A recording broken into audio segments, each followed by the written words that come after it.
Hi കൂട്ടുകാരെ, പുതിയൊരു വീഡിയോയിലേക്ക് എല്ലാവർക്കും സ്വാഗതം. ഇന്ന് കുറച്ച് ചെമ്മീൻ കിട്ടിയിട്ടുണ്ട്. നമുക്കതെങ്ങനെ കറി വെക്കുന്നതെന്ന് നോക്കിയാലോ. ആദ്യം തന്നെ ചെമ്മീൻ വൃത്തിയാക്കി എടുത്ത് നല്ല രീതിയിൽ കഴുകിയെടുക്കാം. ഞാനിവിടെ 1/2 കിലോ ചെമ്മീനാണ് എടുത്തിരിക്കുന്നത്. ഒരു മുറി തേങ്ങ ചിരവി മിക്സിയിൽ നന്നായിട്ട് അരച്ചെടുക്കണം. തുടർന്ന് ചട്ടി നമുക്ക് അടുപ്പത്ത് വെക്കാം. ചട്ടി ചൂടാകുമ്പോഴേക്കും 2 ടീസ്പൂൺ വെളിച്ചെണ്ണ ഒഴിച്ചു കൊടുക്കാം. വെളിച്ചെണ്ണ ചൂടായി വരുമ്പോൾ 1 ടീസ്പൂൺ കടുക് ഇട്ട് കൊടുക്കാം. കടുക് നന്നായി പൊട്ടിയതിന് ശേഷം ചെറുതായി അരിഞ്ഞ ഒരു സവാള ഇട്ട് കൊടുക്കാം. കൂടെ തന്നെ ഒരു ചെറിയ കഷ്ണം ഇഞ്ചി ചതച്ചതും 4 അല്ലി വെളുത്തുള്ളി ചതച്ചതും ചേർത്ത് കൊടുക്കാം. കൂടെ തന്നെ 2 അല്ലി കറിവേപ്പിലയും ഇട്ട് ഇത് നന്നായി മൂപ്പിച്ചെടുക്കാം. സവാളയ്ക്കും ഒരു ബ്രൗൺ കളർ ആകുന്നോണം വരെ ഇളക്കി യോജിപ്പിക്കാം. സവാളയ്ക്ക് ബ്രൗൺ കളറായി വന്നിട്ടുണ്ട്. ഇനി നമുക്ക് ചെറു കഷ്ണങ്ങളാക്കി അരിഞ്ഞ ഒരു തക്കാളി ഇട്ട് കൊടുക്കാം.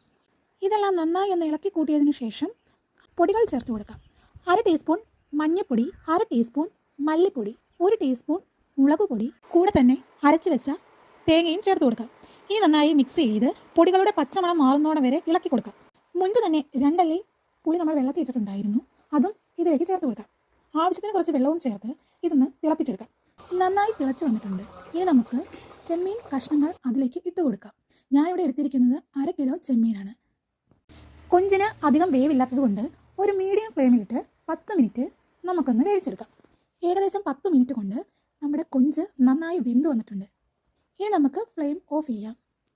വളരെ എളുപ്പത്തിൽ ഉണ്ടാക്കാൻ പറ്റുന്ന ഈ ഒരു കറി എല്ലാവർക്കും ഒന്ന് ട്രൈ ചെയ്ത് നോക്കാം. വീഡിയോ ഇഷ്ടപ്പെട്ടെങ്കിൽ ലൈക്ക് ചെയ്യുക, കമൻറ്റ് ചെയ്യുക, സബ്സ്ക്രൈബ് ചെയ്യുക. പുതിയൊരു വീഡിയോയുമായി വരുന്നവരെ ബൈ ബൈ.